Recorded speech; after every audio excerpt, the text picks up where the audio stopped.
Buen día, hermanos, Dios los bendiga. Dios los bendiga a cada uno de los que se encuentran del otro lado de esta imagen. En este momento saludamos a cada uno de ustedes, agradecidos con Dios por sus bendiciones. Es momento de acercarnos a la palabra y encontrar el mensaje que Dios tiene para nosotros. Nos envía saludos la hermana Laura y nuestra hermana Blanquita, a quien también saludamos con mucho gusto. Dios les bendiga.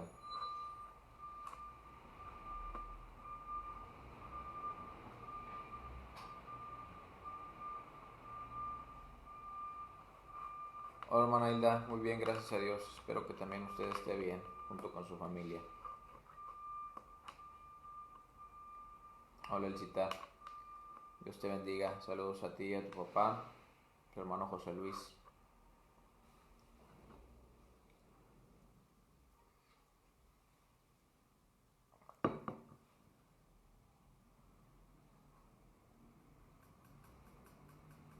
Saludos tía, Dios los bendiga. A usted, a mi tío, a mis primas, hasta donde se encuentren en este momento. Dios los bendiga. Bueno, vamos a iniciar este tiempo. Vamos a abrir la Biblia en Mateo capítulo 8. Continuamos con nuestras meditaciones de Mateo. Reconozcamos que hay cuatro tratados de la vida del Señor Jesús, y cada uno de ellos con un enfoque. Y es bueno que nos acercamos al texto bíblico, sobre todo cuando hablemos de los evangelios, tratando de entender las palabras y las acciones de Jesús en su contexto respecto al enfoque de cada uno de los evangelios. Por ejemplo, hablando de Mateo, si hemos visto, si recuerdan, y le voy a hacer mucho hincapié en esto, si recuerdan, hemos hablado en días pasados, bueno, ya yo creo unos 3 meses, hemos hablado con respecto al Sermón del Monte. Y tal vez se preguntaron, ¿y por qué se tarda tanto el pastor en 2 capítulos? Bueno, y creo que ha sido muy superficialmente lo que hemos estudiado. Pero la Biblia es para tomarse en serio, hermanos. La Biblia es para leerla con seriedad, con reverencia, con temor, en el sentido de que podemos a veces, de acuerdo a nuestra cultura, a nuestro contexto, a nuestra condición, interpretar la Biblia, no ir al texto y buscar realmente qué es lo que quería decirnos, ¿verdad? El escritor originalmente, y cuál es el mensaje trascendental para nosotros, porque si bien hay un contexto histórico, hay un contexto cultural, hay un contexto social, hay un mensaje trascendental para usted y para mí, y eso es lo que tratamos de hacer cuando vamos a la escritura. Eso es lo que tratamos de hacer cuando estudiamos para compartir la palabra. Bien podría ser muy superficial y solamente, por ejemplo, ahorita que vamos a hablar de la sanidad del leproso, pues de una manera muy superficial decir que Dios al tocarnos nos puede sanar y Jesús, etcétera, ¿no? Pero hay un contexto detrás de todo esto, hay un contexto muy profundo que no vamos a darle total profundidad, pero sí vamos a tratar de buscar el mensaje trascendental con respecto también al contexto del libro del Evangelio de Mateo, porque si hemos hablado del Evangelio de Mateo en el capítulo 5, a partir del capítulo 5 del monte, y Mateo presenta a Jesús como ese segundo profeta mayor que Moisés, del cual Moisés profetizó que habría de llegar un profeta mayor a él, al cual les diría directamente, les hablaría y les enseñaría, ¿verdad? y que a él deberían oír, a él deberían atender a sus palabras y se cumple la profecía en la persona de Jesús, pues todo lo que también va a hacer Jesús va acorde con las palabras que dijo en el Sermón del Monte. Y tenemos que entenderlo en el contexto del Sermón del Monte también. Todo lo que dice Jesús, lo que presenta Mateo en su Evangelio, va de acuerdo a lo que tiene como intención del enfoque a los judíos, mostrar a Jesús como el rey, como el hijo de David, lo vimos desde la genealogía, como el Moisés, el mayor que Moisés, el que da la ley, ¿verdad? De una manera plena, más allá de lo que en la letra pudiese haber significado para el pueblo de Israel la ley de Moisés. Y en ese contexto vamos a tratar de entender lo que hace. Y vamos a hablar, por ejemplo, quiero que usted vea aunque vamos a hablar hoy solamente de la sanidad del leproso, quiero que usted y yo veamos y entendamos la sanidad del leproso, la sanidad del siervo del centurión y la sanidad de la suegra de Pedro como una unidad. ¿Me explico? Porque nos está diciendo algo Mateo con ello.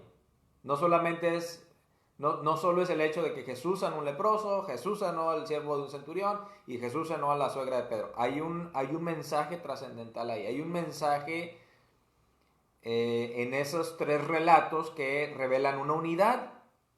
¿Qué nos está queriendo decir Mateo? Y por supuesto, ¿qué nos está queriendo decir el Espíritu Santo al permitir que Mateo plasmara en este orden y con esa unidad de pensamiento, con esa manera de escribir los hechos? No fueron de manera aleatoria, no fueron como que a Mateo dijo, bueno, pues ahora voy a escribir de un leproso. Y ahora, pues, ¿de qué podré escribir? Bueno, de cuando sanó el siervo de un centurión. No, hay un propósito, hay una intención. Tenemos que entender esto porque la Biblia es la palabra de Dios, y esto lo he escuchado muy bien de otra persona, ahí sobre todo en el lugar donde estamos estudiando, que es Maná, es la palabra de Dios en las palabras de los hombres. Dios utilizó a los hombres para dar un mensaje esencial, el amor de Dios, a través de la persona del Mesías, de Cristo. Pero utilizó las palabras de los hombres. Y esas palabras de los hombres es que Dios, ¿verdad? El Espíritu Santo, permitió que los que escribieron tanto los libros del Antiguo Testamento como los documentos del Nuevo Testamento libremente escogieran su género literario, figuras, para en esencia mostrar algo, el amor de Dios. Y entonces, siempre que usted vaya a la Biblia, le voy a dar una clave hermenéutica, por así decirlo, es decir, una manera de entender mejor la Biblia. Siempre que usted vaya a tratar de leer la Biblia y que se le complique a veces entender ciertos pasajes, piense en la persona de Jesús. Toda la Biblia tiene sentido en la medida de que encontramos a Jesús, encontramos al Mesías en ella. Si no, vamos a estar lanzando dardos a la aventura. No estaremos llegando a la meta. Recordemos que Jesús dijo a los fariseos y a los escribas, ustedes escudriñan las sagradas escrituras. Bueno, que hablando en la Reina Valera lo traduce como escudriñar, como si fuera en modo imperativo, pero en griego tanto el imperativo como el indicativo es lo mismo, se escribe igual, y por eso no tiene sentido decir ustedes escudriñan las sagradas escrituras porque ellas son las que dan testimonio a mí, sino que el sentido es ustedes escudriñan, hablando de los escribas, hablando de los fariseos, que eran hombres doctores de la ley. Dice, ustedes escudriñan las sagradas escrituras, dice, pero ellos son las que dan testimonio de mí. O sea, no puedo creerlo que al ir a la Biblia no se han encontrado con el testimonio de mi persona. Es lo que está diciendo Jesús. Entonces, cuando vayamos a la Biblia, tenemos que entenderla en la medida de que encontramos a la persona de Jesús, al Mesías. El Apocalipsis, todos esos libros que a veces parecieran tan oscuros, tienen mucho más sentido y mucho más fácil, mucho más aún dentro de lo complicado, pero es un poquito más fácil tratar de comprenderlos y comprenderlos cuando la llave para la interpretación la encontramos en la persona de Jesús. Entonces Mateo está hablando, es un evangelio, es un evangelio de Jesús. ¿Qué nos quiere mostrar Mateo? Ya desde el Sermón del Monte nos está dando una directriz desde el capítulo 5, en los siguientes versículos, no en los primeros 10, sino a partir del 17, nos empieza a hablar Mateo de cuál es la intención de Jesús con sus palabras y claro va a estar que con sus obras. Ahora, vamos a leer Mateo capítulo 8, verso 1 al 4. Dice, cuando descendió Jesús del monte, le seguía mucha gente. Y aquí vino un leproso y se postró ante él, diciendo, Señor, si quieres, puedes limpiar. Jesús extendió la mano y le tocó, diciendo, quiero, sé limpio. Y al instante su lepra desapareció. Entonces Jesús le dijo, mira, no lo digas a nadie, sino ve, muéstrate al sacerdote y presenta la ofrenda que ordenó Moisés para testimonio a ellos. Ok. Hay algunas cosas que tenemos que comprender. El primer versículo, el versículo 1, conecta lo que dijo con lo que va a empezar a hacer Jesús, porque dice cuando descendió Jesús del monte. No es un pasaje aislado, insisto, no es un pasaje que por ahí se le ocurrió al escritor de Mateo, sino que es la continuación de todo lo que dijo en el Sermón del Monte, y vamos a encontrar congruencia, coherencia entre lo que dijo y lo que va a hacer. Recordemos que ya en el versículo 28 y 29 la gente se admiraba, después de que Mateo nos menciona el Sermón del Monte, dice que la gente se admiraba, dice el versículo 28, y cuando terminó Jesús estas palabras, la gente se admiraba de su doctrina, porque les enseñaba como quien tiene autoridad y no como los escribas. Es decir, cuando hablamos de la autoridad de Jesús, es que Él no se limitaba solamente a la palabra hablada, sino que Juan capítulo 1 nos dice que Él es la encarnación de la palabra. Es decir, que no solamente les daba mandamientos a la gente, a sus seguidores, a sus discípulos, sino que Él llevaba a la práctica la palabra. Yo creo que pudiéramos entender la autoridad de Jesús en base a la congruencia entre lo que decía y lo que hacía. Si Él hablaba del amor, si Él hablaba de la compasión, si Él hablaba del cuidado, si Él hablaba de no poder servir a Dios y a las riquezas, Jesús lo vivía. Él era coherente. Qué difícil es en este tiempo ser coherente. Ser coherente cuando decimos, todos hemos dicho una cosa y hecho otra. Como cristianos a veces hablamos de nuestro amor a Dios, pero nuestros actos revelan otra cosa. Todos hablamos de nuestra gratitud a Dios, pero nuestros actos revelan otra cosa.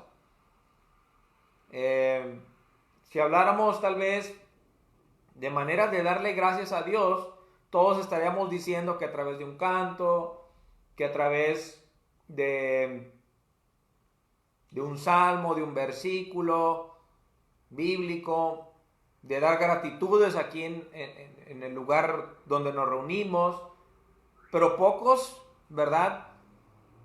Pensamos que la gratitud va más allá de las palabras, que la gratitud involucra nuestros actos.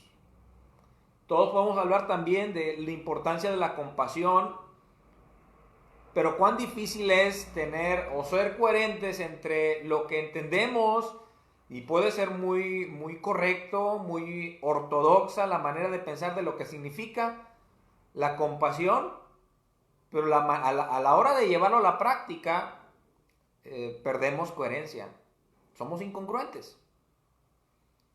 Y yo en estos días, sobre todo ahora que ha estado pasando este asunto de la pandemia, he pensado mucho en cuanto a ello, la coherencia. La coherencia que debemos tener como hijos de Dios con respecto a la situación que se está viviendo.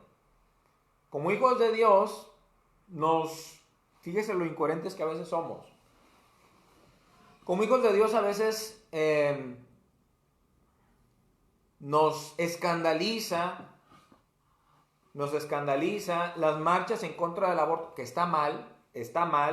El cristiano, el verdadero cristiano, no puede estar a favor del aborto, porque sabemos que un pequeño, en el momento de la concepción, es un ser vivo, que potencialmente será un ser humano al nacer, potencialmente tendrá facultades, decisión, y nosotros no tenemos el derecho de ninguna manera de tomar la vida de otro ser por motivos egoístas. Pues yo veo que a veces como cristianos nos escandalizamos y está bien, nos molesta y creo que está bien, nos duele, nos angustia que muchos estén pidiendo el aborto legal y gratuito, negándose la responsabilidad, porque si hablamos de porcentajes es un muy pequeño porcentaje los embarazos motivo de una violación. Es una pequeña cantidad solamente, hablando de los embarazos por irresponsabilidad. Pero al mismo tiempo tomemos a la ligera a veces una cuestión de vida o muerte, que puede significar el hecho de, en esta situación de pandemia, en el cual podemos tomar actitudes como reunirnos de una manera masiva, salir de vacaciones y cosas por el estilo. Como que no cuadra, si estamos en favor de la vida, no cuadra que yo esté en contra del aborto porque estoy a favor de la vida, pero a la vez también soy irresponsable con la vida propia y la de los demás. Como hace algunos días leía por ahí el post de un muchacho cristiano que decía su récord de tiempo de un lugar a otro, en el cual el tiempo era de 5 horas en un movimiento normal de 100 por hora, 100 kilómetros por hora, con las paradas en las gasolineras, con las entradas a algunas ciudades o pueblos, y decía que lo hizo en 3 horas y media. Es incongruente, es incoherente hablar en contra del aborto y poner en riesgo tu propia vida. Jesús no era así. Y hay mucho que aprenderle a Jesús. Hay mucho que aprenderle a Jesús, porque Él no solamente dice amarás a tu enemigo, sino que estando en la cruz Jesús dijo: Padre, perdónalos porque no saben lo que hacen.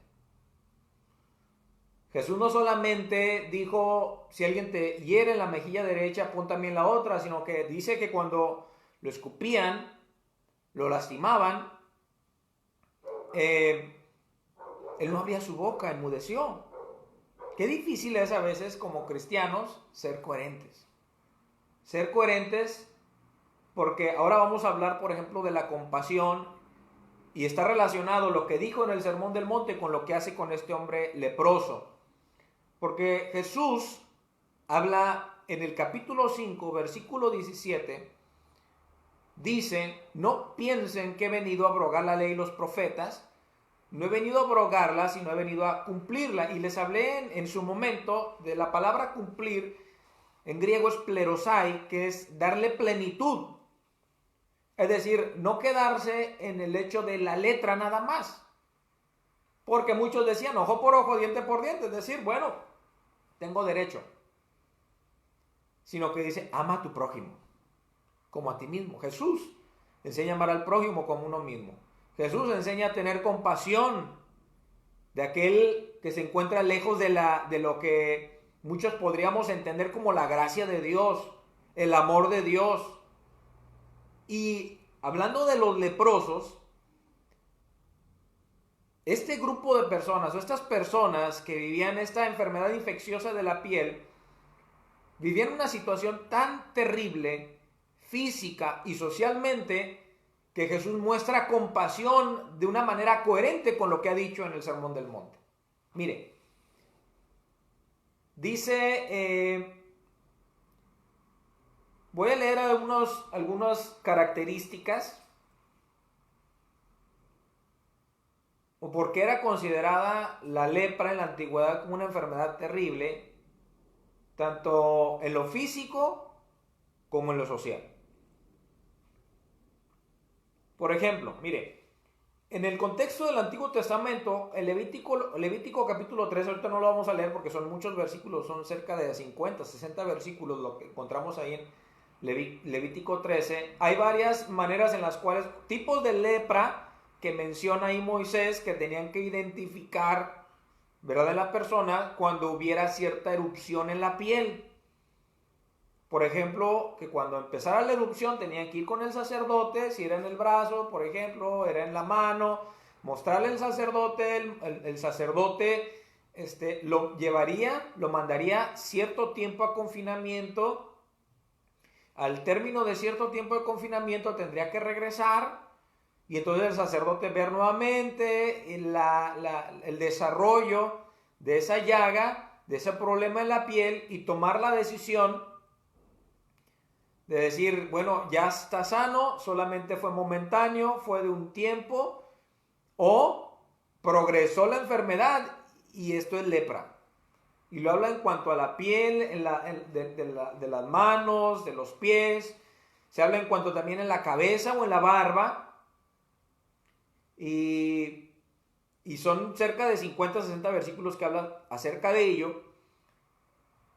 Pero en esas distintas reglas de higiene con respecto al trato con una persona con aparente lepra, pues nos enseña la manera de identificarlas, los tipos de lepra de acuerdo al lugar donde estaban situados del cuerpo y la declaración de limpieza o impureza, ¿verdad? Y hablando de impureza, pues podemos entenderlo como catalogarlo como una enfermedad infecciosa, ¿verdad?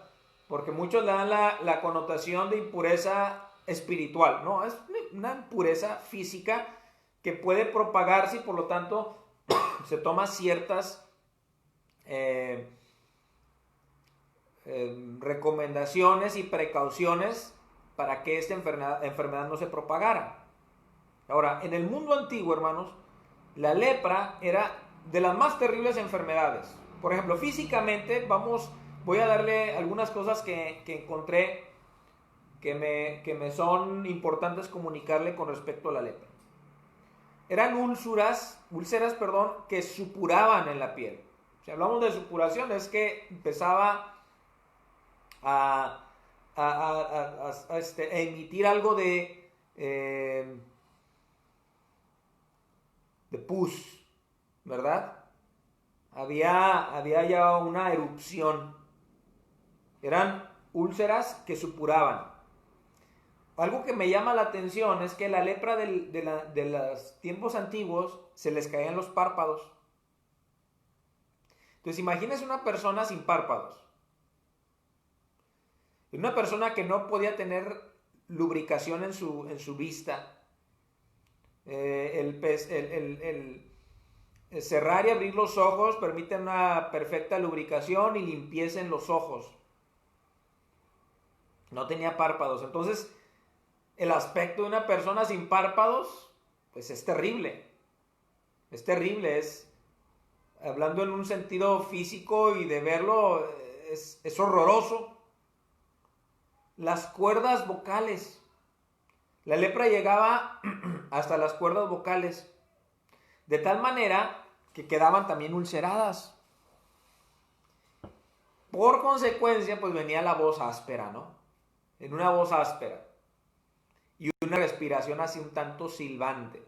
Entonces imagínese usted encontrarse una persona sin párpados, llagada, con respiración silbante y hablando porque tenía que gritar impuro, impuro, para que nadie se acercara a él a más de 2 metros, diciendo impuro con una voz áspera. Los jóvenes de hoy tal vez dirían, bueno, un tipo de zombie. Bueno, algo así, algo así. El proceso de un leproso, desde el momento en el cual contraía o empezaba a manifestarse, ¿verdad?, esta enfermedad, era de 9 años. Y terminaban desequilibrándose, cayendo en coma y finalmente, ¿verdad?, muriendo. Entonces, es una enfermedad progresiva que físicamente, hermanos, pues era triste. Permítame tantito.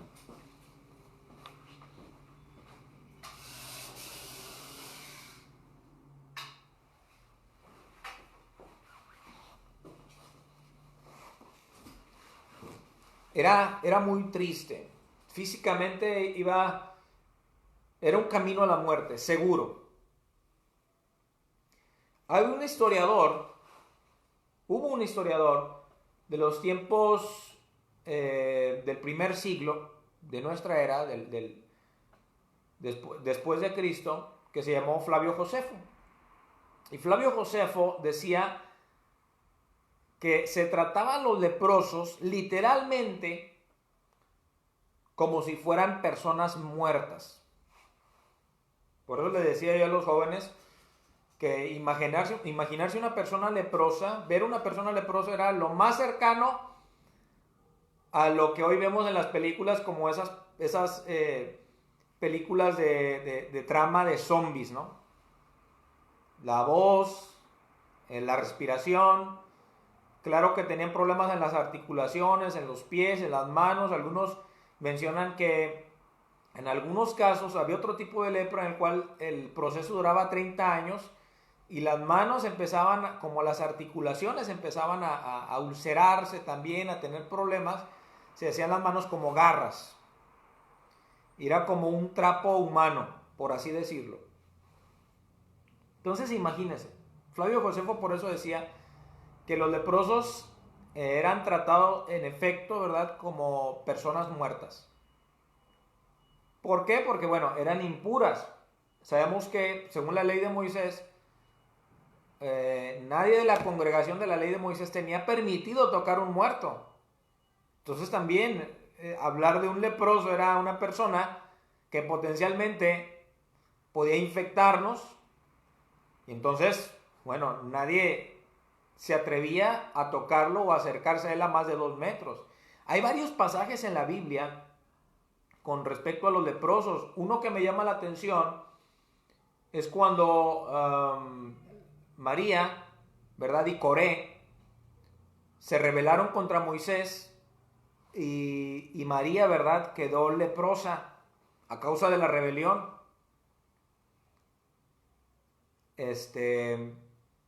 Puede ser que para los judíos, que siempre relacionan la enfermedad con el pecado, que siempre relacionan la bendición con el estar bien delante de Dios, lo cual dice la Biblia, ¿verdad?, ya en los escritos posteriores, como en los de sabiduría, de Proverbios, de Job, los libros más posteriores a los proféticos, a los históricos, como los de sabiduría, los de Eclesiastés, los de los Proverbios, los de Job, nos dicen que el Señor hace salir su sol sobre justos e injustos, y Jesús lo dice bien.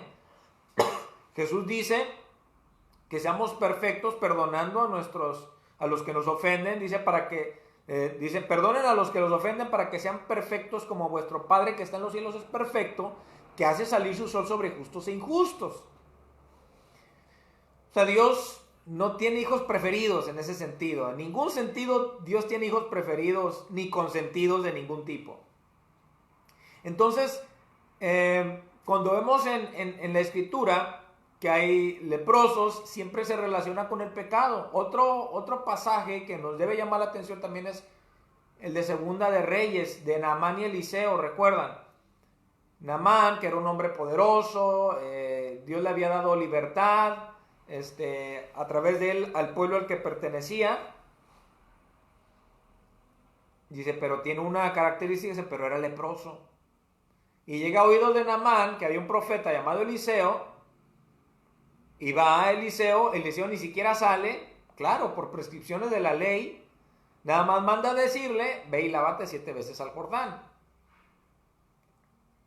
Después de él mismo tener ese problema en su mente de ir a lavarse al Jordán, de dar motivos por los cuales no tiene razón de ser lavarse en el Jordán, termina aceptándolo, va y se lava 7 veces si es sano.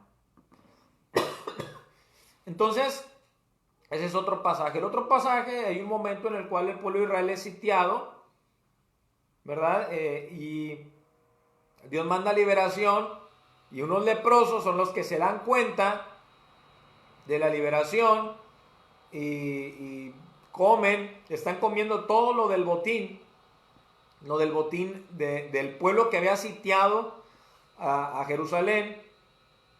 Y en ese momento les carga la conciencia saber que el pueblo estaba ahí adentro sin provisiones, y va y les dice, ¿verdad?, al pueblo que sus enemigos habían sido destruidos por Dios. Entonces son algunos pasajes en los cuales recordamos la aparición de los leprosos. Ahora, cuando el leproso era diagnosticado, socialmente las consecuencias de un leproso eran muy graves, eran muy difíciles. Ya de por sí vivir la lepra era dura, pero socialmente vivían con ciertos problemas. Fíjese, Levítico 13:46 nos dice que el leproso tenía que ser desterrado totalmente de la sociedad. Entonces no podía convivir con nadie, ni de su familia, ni de sus amigos. O sea, perdía toda comunicación con la gente, con sus seres queridos. No tenía nada que ver con la gente del pueblo al que pertenecía. Tenía que ser desterrado. En su apariencia, aparte de que ya tenía apariencia aterradora, tenía que vestirse de cierta manera. Dice, tenía que llevar ropas rasgadas, tenía que traer el pelo revuelto, el labio inferior tapado y gritar impuro, impuro. Entonces imagínense, con el problema de sus cuerdas vocales, con su apariencia física ya de por sí, y todavía ropa rasgada, pelo revuelto, el labio hasta aquí nada más, y gritar impuro, impuro. Ahora, en los tiempos de Jesús, a los leprosos se les impedía la entrada al pueblo de Jerusalén. No se les permitía entrar a la ciudad de Jerusalén. Que la ciudad de Jerusalén era el lugar donde se iba a adorar a Dios, ¿no? O sea, se tenía la idea, el pueblo judío, tener la idea de Jerusalén como la ciudad de Dios. Por eso recordemos que cuando van en Jerusalén y pasan por el templo, los mismos discípulos le presumen a Jesús, mira, Señor, ¿ya viste el templo? ¿Y qué les dice Jesús? Les digo que no quedará piedra sobre piedra. O sea, ustedes, su orgullo nacional está en Jerusalén y está en el templo, esto va a ser destruido, lo cual se llevó a cabo en el año 70. Se les impedía la entrada a Jerusalén, por lo tanto, era una manera en la cual el leproso también quedaba relegado de toda actividad religiosa. Y también en todos los pueblos donde había vallados, que era un tipo de muralla, también no se les permitía entrar. Fíjese otra cosa, se les proveía una casa o un cuarto de 3 por 2 metros para que ahí vivieran. Claro que a veces la familia iba y le llevaba de comer ahí. El contacto con un leproso era solo menor al contacto con un cadáver. O sea, había leyes de pureza, que son, en otras palabras, son leyes de higiene, que tenía el pueblo de Israel por la ley de Moisés. Y entre las leyes de higiene, la número uno, la que provocaba mayor impureza es tocar un muerto. Pero la que seguía después de ella era tocar un leproso, o estar cerca de un leproso. Y nadie se podía acercar también con más de a más de 2 metros. Fíjese que algunos rabinos, estoy hablando de los maestros, y esto es clave para la actitud de Jesús y lo que hace con el leproso. Algunos de los rabinos le tiraban piedras para mantenerlos lejos. O sea, yo creo que a veces la desesperación de estar solo, sin comida, sin amistades, sin nadie cerca de él, sin nadie cerca de este hombre, del leproso, la desesperación les llevaba a ir a buscar algo, a buscar comida, el hambre, el dolor, no sé. Y los rabinos, algunos de ellos lanzaban piedras para que se alejaran. Algunos de ellos lanzaban piedras para alejarlos, para mantenerlos lejos. Entonces, debe llamar nuestra atención en este contexto de un leproso, que en la multitud, después de que desciende Jesús del monte de dar su cátedra acerca de la ley del amor, porque él dice, oísteis que fue dicho, mas yo os digo, oísteis que fue dicho, no cometerás adulterio, no cometerás homicidio, mas yo os digo. Después de dar esa cátedra del amor, de la compasión, del perdón, de la oración, de la ley de la regla de oro, de vosotros sois la luz del mundo, vosotros sois la sal de la tierra, de todo esto, de las últimas partes también decir, y está conectado también, de los 2 cimientos, cualquiera, dice en el versículo 24 del capítulo 7, cualquiera pues que oye estas palabras y las hace, le compararé a un hombre prudente que edificó su casa sobre la roca. Otra vez, la autoridad está en que Jesús no solamente decía, sino hacía lo que decía. Y nos invita a Jesús, a sus discípulos, no solamente a decir verdades, sino a hacer la verdad. No solamente a hablar de compasión, sino a ser compasivos. A eso me refiero cuando en un principio les hablaba de la coherencia. Y entonces vemos a un Jesús que habla en este pasaje, con su actitud nos habla de que la compasión está más allá de la ley. Jesús por la ley no debía estar cerca de él 2 metros. Jesús por la ley no tenía que traer entre la multitud aún. No podía andar entre la multitud que lo seguía un leproso porque iba a infectar a los demás. Ahora, sabemos que en ese momento todavía no existe la ciencia como usted y yo la conocemos, ¿no? Estamos hablando del mensaje trascendental. Y el mensaje trascendental de Jesús es que la compasión supera las reglas de la ley de Moisés. Dice que cuando vino el leproso, se postró ante él y dijo, Señor, si quieres puedes limpiarme. Ahora imagínense por qué el leproso se acerca con Jesús. Sabiendo que los rabinos podrían lanzarle piedras para mantenerlos alejados, sabiendo que la gente no tenía permitido acercarse a él, sabiendo que incluso él iba acercándose a la gente, o mientras estaba en la gente él tenía que gritar impuro para que nadie se acercara, él se atreve a acercarse a Jesús y pedirle una cosa, o más que pedirle una cosa, rogarle una cosa. ¿Por qué se acerca a Jesús? ¿Qué vio en Jesús? ¿Qué entendió no solo de las palabras, sino de los actos de Jesús? Él entendió que en Jesús había compasión. Él entendió que en Jesús había amor.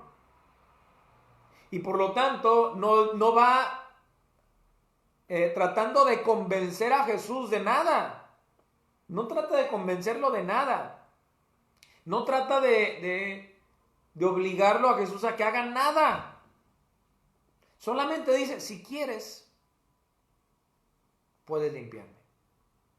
Pues él tenía fe. Él tenía fe que Jesús podía. Pero no le dice, declaro que me sanes. Decreto que me sanes. Confieso que voy a ser sano si tú me tocas. No, dice, si quieres puedes sanar. La actitud de un hombre enfermo, angustiado, pero que esa desesperación, hermanos, no lo hizo decir algo fuera de lugar. Porque a veces en nuestra desesperación decimos cosas fuera de lugar. Le reclamamos a Dios. Le pedimos explicaciones a Dios. A veces en nuestra desesperación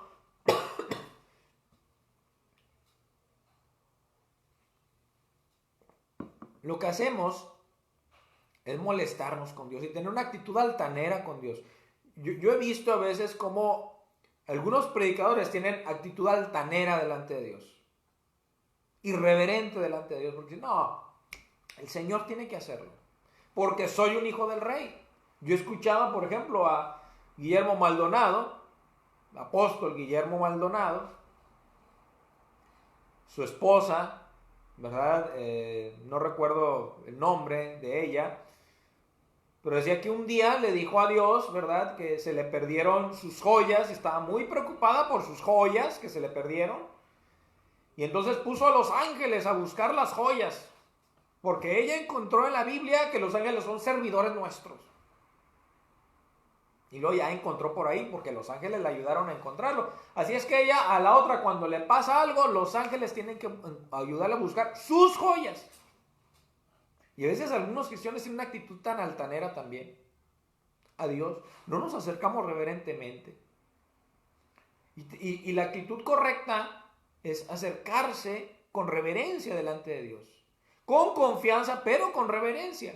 Este hombre, el leproso, se acerca con confianza, se cumple lo que dice Hebreos. Acerquémonos pues confiadamente al trono de la gracia. Pero el acercarse con confianza no implica que seamos altaneros o irreverentes. Sino a pesar de que aunque se acerca con confianza, lo hace con reverencia y le dice, Señor, si quieres. Y yo creo que es una de las maneras que a veces nos podemos acercar al Señor cuando tenemos alguna necesidad. No es de rogarle ni decirle que tiene que hacerlo porque le estamos dando a entender que nosotros somos más buenos que Él, sino decirle, Señor, si es tu voluntad. Si es tu voluntad, yo sé que puedes, pero si es tu voluntad. El leproso, en pocas palabras, dijo, Señor, si tú quieres, yo sé que puedes, pero si quieres, puedes sanar. ¿Qué hizo Jesús? Jesús no solamente lo sanó, sino que dice en el versículo número 3, Jesús extendió la mano y le tocó. Oiga, hermano, leer esto para cualquier judío es escandaloso.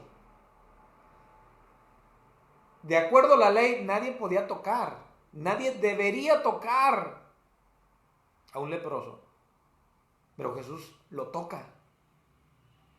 ¿Jesús no pudo haberlo sanado sin tocarlo? Obviamente que sí. Vamos a ver más adelante que sin ir a la casa, ¿verdad?, de este hombre, del centurión, sana al siervo del centurión. Jesús pudo haberlo sanado sin tocarlo. No era necesario que lo tocara para sanarlo. Porque Jesús, le insisto, aquí en el centurión, en el siguiente versículo, en los siguientes pasajes, sana al centurión sin ir a su casa. Dice, bueno, déjame ir a tu casa. Yo, no, Señor, yo sé que nosotros somos considerados inmundos, pero di la palabra y se va a hacer. O sea, Jesús no está condicionado al toque. Pero cuando Jesús toca, está mostrando algo. Más allá de la sanidad, que es importante la sanidad física en el leproso, el toque de Jesús al leproso es un toque de compasión. Entonces, cada vez que usted y yo veamos milagros en la vida de Jesús, no pensamos que Jesús hizo milagros porque se le antojaba a Él, o para mostrar que Él era el mero mero. Todos los milagros que Jesús hizo, todas las acciones que Jesús hizo, están fundamentados en el amor. ¿Por qué toca al leproso? Porque le ama. Lo toca físicamente porque la ley decía que no debía tocarse.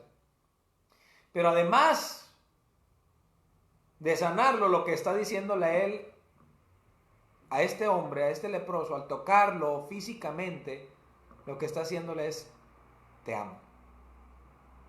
Hermanos, una verdad poderosa en la Biblia es que si tenemos el amor de Dios, lo tenemos todo. Que el amor, dice la Biblia, que cubrirá multitud de pecados. Por eso Jesús fue enviado por el Padre para perdonar todos nuestros pecados. ¿Cuál es el mayor milagro? ¿Cuál es la mayor muestra de la benevolencia del Padre a su creación? Sino el amor. El amor. Por eso Jesús, aunque no era necesario tocarlo para sanarlo, lo toca. Dice, Jesús extendió la mano y le tocó. ¿Para sanarlo? No. Él pudo haberlo sanado sin tocarlo. No es necesario imponer las manos necesariamente para sanar a alguien. Porque Dios no necesita de mis manos para sanar a nadie. Sino que el tocar a alguien es una muestra de amor y solidaridad. Es una muestra en este contexto del amor de Jesús a un hombre que la sociedad había rechazado. Que la sociedad había sacado, había desterrado. A un hombre de la cual la sociedad huía, lo toca. En amor. Había riesgo, claro que había riesgo. Jesús era humano. Jesús era en ese momento tan de carne y hueso como usted y como yo. ¿Pudo haberse contagiado Jesús? Claro. Pero el escuchar la voz del Espíritu Santo en su vida lo hizo tocar al hombre y mostrarle amor. Mostrarle amor y decirle, quiero, sé limpio. Fue como un abrazo en medio del dolor. Yo creo que en ese momento el hombre pudo haber dicho, la sanidad me da igual. La sanidad me da igual. ¿Hay algo más grande que la sanidad física, hermanos? La sanidad es una obra de Dios, pero hay algo más grande que la obra de Dios. El amor de Dios. El cariño que Él nos puede expresar. Dice, y al instante, dice, su lepra desapareció. Jesús nunca hace ningún milagro por capricho. Jesús escucha la voz del Espíritu Santo. Jesús escucha la voz del Padre. Pastor, ¿cómo dice eso? Pues si Él es el Hijo de Dios, sí. Pero si Jesús hiciera los milagros a capricho personal, en todo caso, entonces en la tentación, cuando en la imagen plástica del diablo que le dice, dile esas piedras que se conviertan en pan, Jesús hubiera dicho, ¿por qué no? Soy el Hijo de Dios, que se conviertan en pan. Tengo hambre. Jesús no hace ningún milagro sin que sea la voluntad del Padre. Él tiene que estar pegado a la oración, al Padre, a la palabra para hacer algo. Y a veces hacer la voluntad de Dios implica riesgo. No estoy diciendo con esto que el cristiano, entonces usted vaya y no ande sin cubrebocas. Y no tiene nada que ver con eso. Tiene que ver con las muestras de amor que le damos a aquel que a veces las requiere.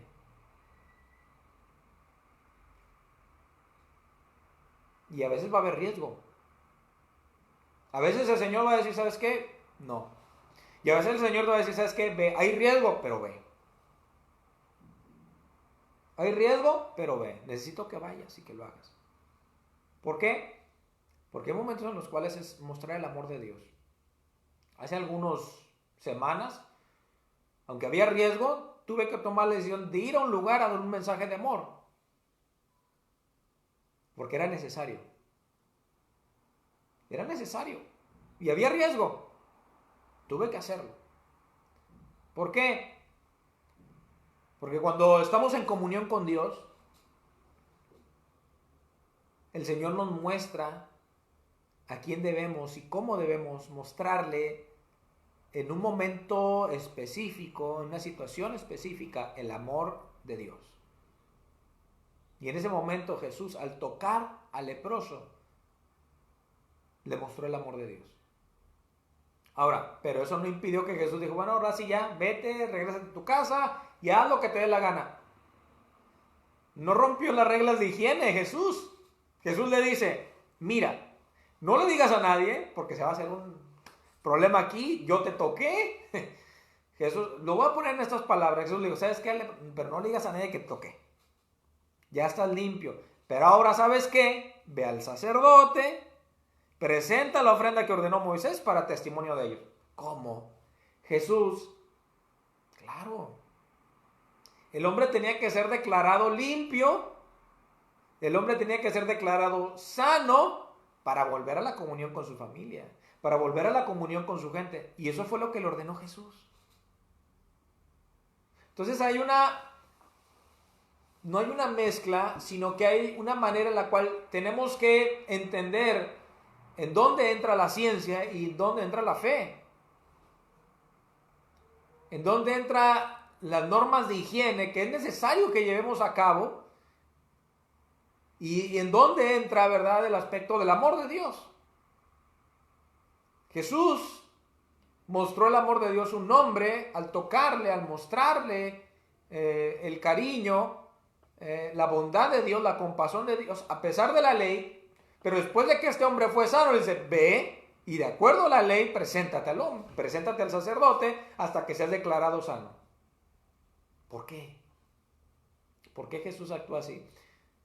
Porque Jesús, yo insisto, no está en contra de las normas de higiene. Porque la fe no es estar en contra de las normas de higiene.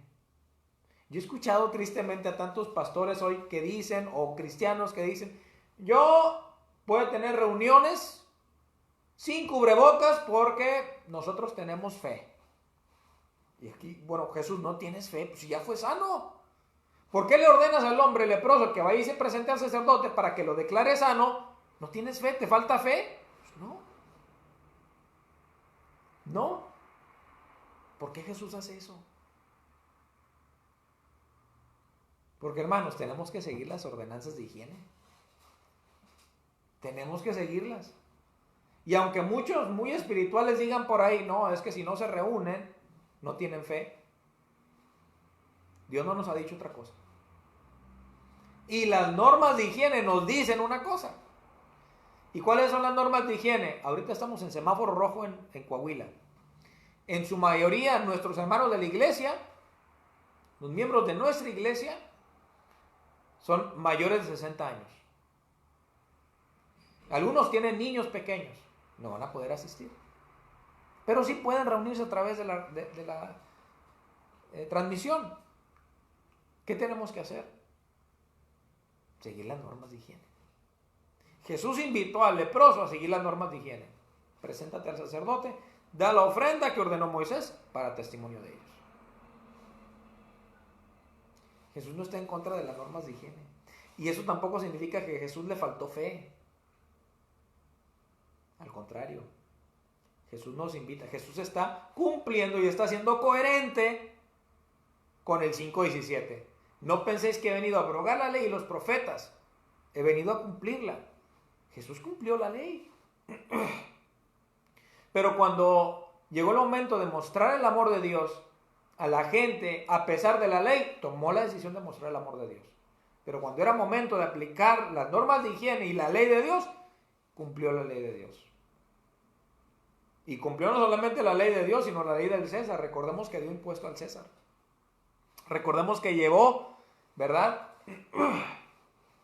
esa inscripción, esa moneda donde dice ¿A quién debemos darle tributo a César o no debemos darle tributo a César? Bueno, dame una moneda. ¿De quién está la imagen aquí? No, pues está la imagen del César. Bueno, pues dale a César lo que es del César y a Dios lo que es de Dios. ¿Y qué es de Dios? Usted va a decir, el diezmo. Todo es de Dios. No solo el diezmo, no solo la ofrenda, no solo nuestros bienes, no solo nuestra casa, no solo nuestro carro, no solo nuestra camioneta, no solo lo que tenemos. Todo es de Dios. Todo es de Dios. Por eso dice, y a Dios lo que es de Dios. ¿Qué es de Dios? Una parte proporcional de lo que ganamos. No, todo es de Dios. Entonces Jesús no rompió la ley. Vino a cumplirla. E invitó a la gente a cumplir la ley. Entonces, hermanos, este es un ejemplo muy claro en la Biblia, en la Escritura, de que si bien Jesús puede sanar de una manera sobrenatural, Jesús puede sanar y puede hacer milagros en la vida de aquellos que se acercan humildemente a Él, no a reclamarle nada, sino que piden su voluntad de acuerdo a la oración, porque dice, Padre nuestro que estás en los cielos, santificado sea tu nombre, venga tu reino y hágase tu voluntad. Señor, si es tu voluntad. El leproso dice, Señor, si es tu voluntad. Si quieres, puedes sanarme. Lo sana y le dice, ve y preséntate. No le digas a nadie, ve y preséntate. Ve y preséntate al sacerdote para testimonio de ellos. Cumple la ley. Cumple las normas de higiene.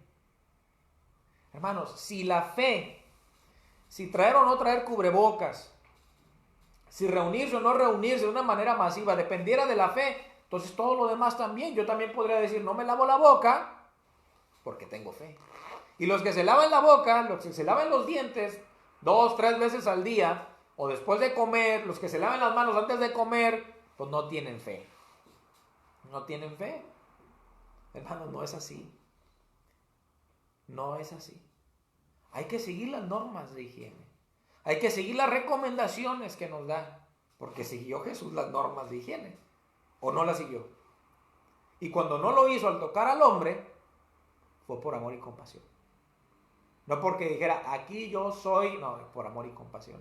Jesús nunca va a hacer un milagro, y usted lo va a ver, nunca va a hacer un milagro por capricho, siempre lo hace por amor. Siempre lo hace por amor y compasión. No por demostrar nada a nadie. Aunque muchas veces fue tentado a hacer un milagro, a hacer algo por capricho. Y fue su lucha. Ahí en la tentación, fue tentado para convertir las piedras en pan. Fue tentado para lanzarse al pináculo del templo, para que todos vieran que él era el Hijo de Dios. Fue tentado también de satisfacer a su ego, cuando le dice el Satanás, ¿verdad? Todo esto te daré si postrado me adorares. A decir, bueno, tomo el camino de la fama, de la riqueza, de la fortuna, del Mesías político, o tomo el camino del Mesías sufriente. Y Jesús dijo, tomo el camino del Padre, que es el camino del Mesías sufriente. Y en cada momento fue tentado. Mucho tiempo el diablo tentó a Jesús. Somos tentados, hermanos. Somos tentados a hacer cosas que están fuera del amor de Dios, de la compasión. Somos tentados a ser egoístas. De muchas maneras somos tentados a ser egoístas. Cuando no cumplimos con nuestros impuestos, estamos siendo tentados a ser egoístas. Cuando no cumplimos con las normas de nuestra comunidad, estamos tentados a ser egoístas. Si yo como pastor dijera, vamos a reunirnos, no me importan los demás, a lo mejor yo me siento físicamente bien y diga, bueno, pues gracias a Dios estoy sano, me alimento bien, hago ejercicio, no me va a pasar nada, pero los demás, ¿no es eso egoísmo? Somos tentados en todo momento. ¿Qué es lo contrario del amor? El egoísmo. El egoísmo. Jesús nunca fue egoísta, nunca fue caprichoso y nunca realizó ningún milagro de una manera caprichosa. Ese es el ejemplo que usted y yo debemos tener de él. Vamos a orar. Dios, te damos gracias en esta tarde, Señor, por este tiempo tan especial que nos has dado en tu palabra. Somos invitados, combinados, Señor, a mostrar compasión a esa gente que se encuentra lejos de ti. Señor, hay migrantes en nuestra ciudad a los cuales podemos ayudar y mostrarnos el amor de Cristo. Hay gente en la calle, Señor, también, a los cuales podemos mostrar el amor de Cristo. Pero también, Señor, hay situaciones en las cuales amerita que seamos prudentes y sigamos las reglas de higiene, de distanciamiento social, Padre. Que ninguno de ellos sea nuestro entendimiento, sea nuestro egoísmo, sea nuestro capricho, hacer nada, ni siquiera en nombre tuyo. Porque, Padre, es una delgada línea entre hacer lo que es tu voluntad y hacer la nuestra. Permite que el Espíritu Santo, al escuchar nosotros la voz del Espíritu Santo, podamos dejar a un lado nuestro egoísmo. Porque el fruto del Espíritu Santo, dice tu palabra, es amor, gozo, paz, paciencia, benignidad, bondad, fe, mansedumbre y templanza. Gracias, Padre Celestial, por este tiempo. Amén. Vamos a terminar ya ese tiempo, hermanos. Les agradezco su paciencia. Espero que hayan estado atentos. El fútbol americano, me gusta ver estos tiempos, los playoffs del fútbol americano, pero duran 3 horas los juegos de fútbol americano. El fútbol soccer dura 1 hora y media. Con los descansos, pues ya son las 2 horas, los anuncios, y entre que se cae el futbolista, se revuelca en el piso, y le añade el árbitro. Y a veces, bueno, como seres humanos y como cristianos, estamos muy atentos al fútbol americano, a alguna otra cosa y otro entretenimiento, como las televisiones, las series. Y nos aventamos series de manera maratónica y no aguantamos 1 hora de predicación. Así es que, pues, esto es una exhortación para usted. Y ahorita terminando de predicar, gracias a Dios voy a escuchar ahora la predicación con la que me voy a alimentar. Esto es muy importante, hermanos. No olvide que tenemos una necesidad espiritual. Y bueno, agradezco. Vamos a orar por las ofrendas y diezmos que se recogen en sus hogares. Agradezco a los hermanos y hermanas que, pues gracias a Dios, no han perdido su trabajo, no han perdido sus empleos, han tenido el ingreso constante, ininterrumpidamente, y pues han estado aportando para la iglesia independientemente de si estamos de manera presencial o no. Porque la iglesia es más allá de lo presencial, así es que vamos a orar por cada diezmo y ofrenda que se recoja en este momento en su hogar. Tómelo en su mano y ofrézcalo en gratitud al Señor. Esa es una manera en la cual también nuestra carne es doblegada, porque nuestra carne a veces tiene interés en cosas superficiales de este mundo. Y bueno, de esta manera también nuestra carne es doblegada al amor a Cristo, el amor a su obra. Vamos a orar por la ofrenda y diezmos, vamos a orar por algunas necesidades. Mi hermana Juani me mandó un mensaje ayer y hoy, mi hermana Juani de López, para que oremos por una prima suya y el esposo de su prima, creo. Están teniendo problemas con COVID y vamos a orar para que el Señor les fortalezca en este momento, que ella pueda también tener paz, la familia de ellos también pueda tener paz. Y podemos decirle al Señor, ¿verdad? Como el leproso lo dijo, si quieres puedes sanarlo, Señor. Tuyo es el reino. Amén. Vamos a orar por los diezmos, ofrendas, por esta petición, dándole gracias a Dios. Para terminar, Dios, en esta tarde nuevamente nos acercamos a ti con gratitud. Traemos este diezmo y ofrenda a ti, Señor, como una manera de agradecerte lo que ya nos has dado. Padre, no podemos comprar tu bendición con nada. Dice tu palabra que tú haces salir tu sol sobre justos e injustos. Pero gracias a Dios, la mayor parte de nuestros hermanos de la iglesia nunca ha perdido su trabajo. Ha tenido el ingreso constante, Señor, de manera interrumpida. Y Padre, en la medida de esa bendición, también de manera proporcional traemos este diezmo y ofrenda, Señor. Gracias por la fidelidad y la obediencia de mis hermanos a ti. Bendice a cada uno de tus hijos. Bendice, Padre, también a cada uno de mis hermanos que se encuentra en necesidad. Padre, que puedan abrir su boca si hay necesidad material para que podamos También, Señor, apoyar y bendecir a los hermanos que así se encuentren. Oramos en este momento por los familiares de mi hermana Juani. Señor, ahí donde se encuentran, te pedimos que se haga tu voluntad. Si quieres, Padre, puedes sanarlo. Sabemos que tú puedes hacerlo, pero clamamos a tu misericordia, a tu amor. Sabemos también, Señor, que si cualquiera que sea la situación que ellos vivan, eso no los puede separar de tu amor que es en Cristo Jesús. Nada nos puede separar del amor tuyo, ni la enfermedad, ni la salud, Señor. Eso nos dice tu palabra en Romanos. Gracias, Padre, por este tiempo. Lo ponemos en tus manos, te alabamos y bendecimos, Padre, te damos toda la honra y la gloria a ti, Señor. Amén. Dios les bendiga, hermanos, estamos despedidos. Un abrazo, cuídense mucho. Recuerden las palabras de Jesús. Ve al sacerdote, preséntate al sacerdote, dice, para testimonio de ellos. Así es que bueno, no dejemos de cuidarnos, es nuestra responsabilidad social como comunidad. Y les mando un abrazo a todos. Ya se me va a acabar la batería. Dios les bendiga. Adiós.